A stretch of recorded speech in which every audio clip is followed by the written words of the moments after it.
I'd like to take a personal moment to thank Kyoto Animations. You filled my life, as well as others, with joy, laughter, and sadness. From the bottom of my heart, thank you.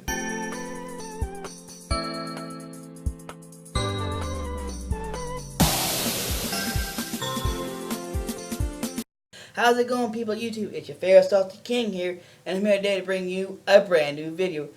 It's finally here, ladies and gentlemen. Christmas is finally here!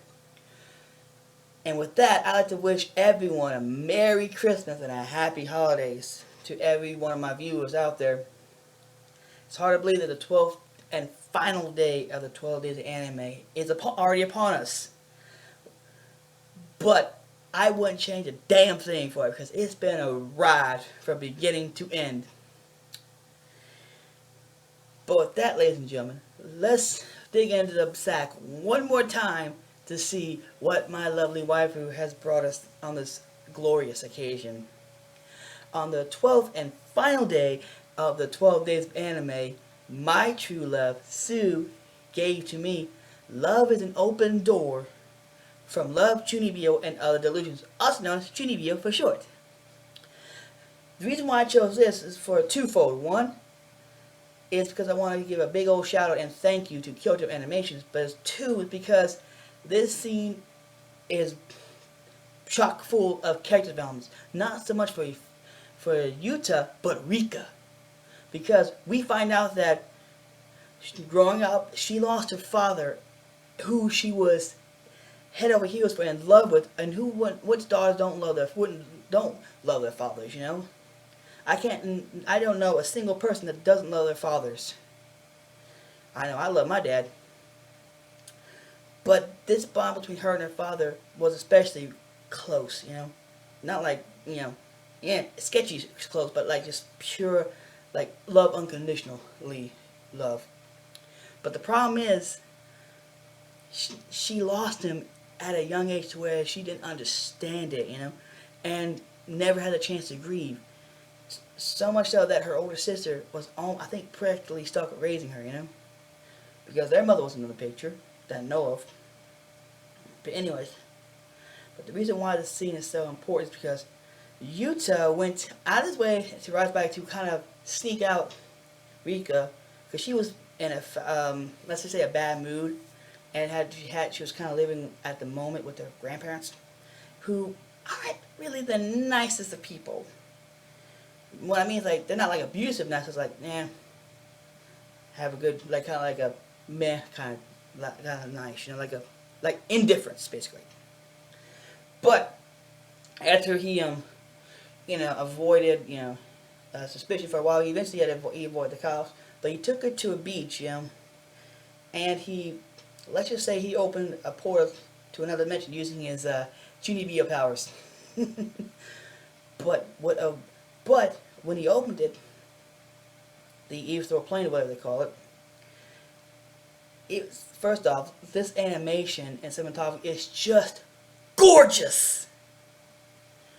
But he opened it because Yuta wanted Rika to finally be able to say goodbye to her father, you know. The person that she loved and looked up to the most, she never got a chance to say goodbye, and she lives that regret, you know. And this scene, it's all about, it's not just about Yuta, but it's mostly Rika, about she's learning to let go, you know, and finally move on with life. She can finally grieve, you know, and heal.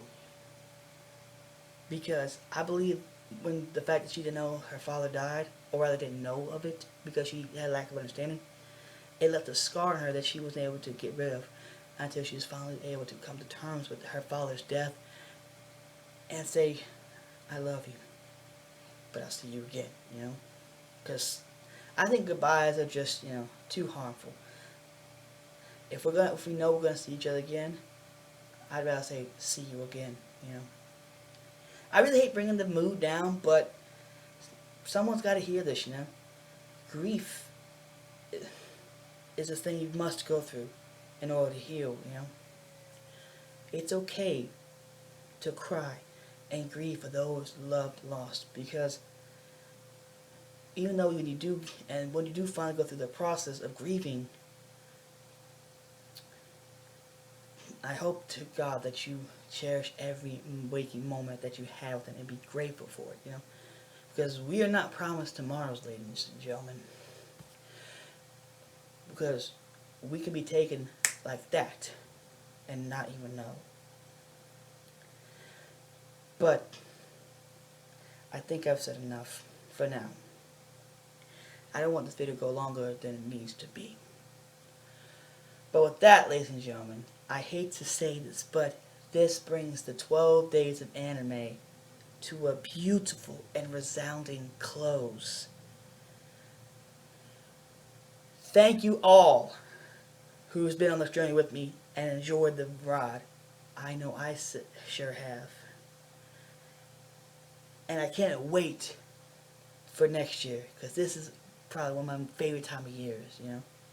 But don't just take my word for it. Go out and enjoy yourself. Spend time with family. Spend time with loved ones. Hell, spend time with someone you don't even know and spread the love around. Because it's not only part of the season, it's how it's supposed to be.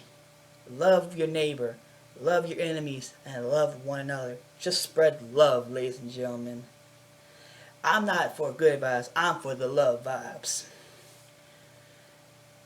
And with that, ladies and gentlemen,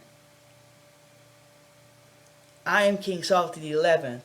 You stay salty and have a very freaking Merry Christmas out there.